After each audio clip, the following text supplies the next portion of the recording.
Having reached the entrance to the Crimea, General of the Cavalry Erich Hansen's 54th Army Corps, specifically the 46th and 73rd Infantry Divisions, were tasked with smashing through the Tatar Wall and the other defensive lines of the Perekop Isthmus.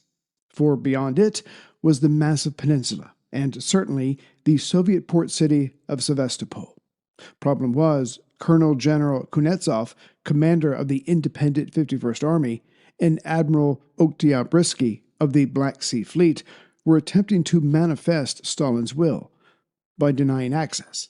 And though the struggle had been titanic, going back and forth, the Germans did manage to eventually smash their way through the first two defensive lines and then the Tatar Wall.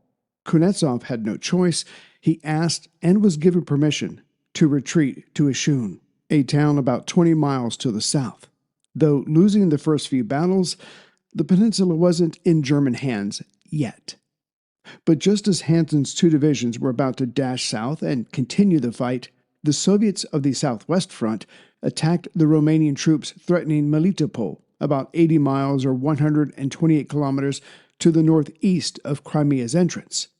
This local Soviet victory was only possible as the new commander of the 11th Army, General of Infantry Erich von Manstein, had taken much from 30th Corps near Melitopol and told the rest to wait until Crimea was subdued. Then the borrowed units would be returned, so 30th Corps could continue east, on to Mariupol, and then to the industrial city of Rostov-on-Don, the administrative center of the area, and the gateway to the Baku oil fields to the south of Rostov. But now, with the Romanians attacked and pushed back, not only was this front threatened with being unraveled, if the Soviets pushed too far back, then the German 54th Army Corps trying to enter the Crimea might become cut off, even surrounded. No, this was a crisis of the first order. All other offensives in the area had to pause until this was rectified.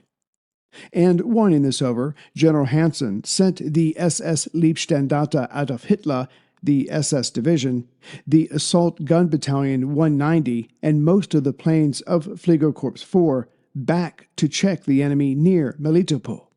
As those troops were on the move, obviously the fighters and bombers got there first, but during this distraction, the Stavka made its move.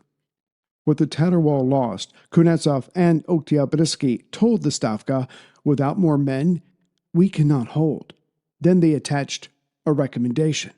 As it looked as if Odessa was about to be lost, the two men requested that the troops there, the independent coastal army, be sent to Sevastopol via the Black Sea Fleet.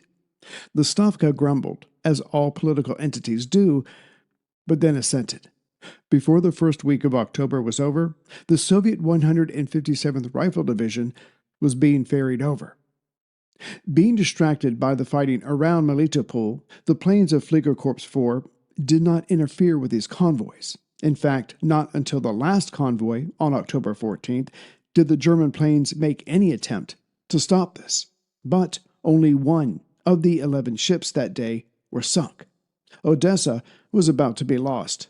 It didn't look much better for Melitopol, but Crimea? Crimea had just been reinforced.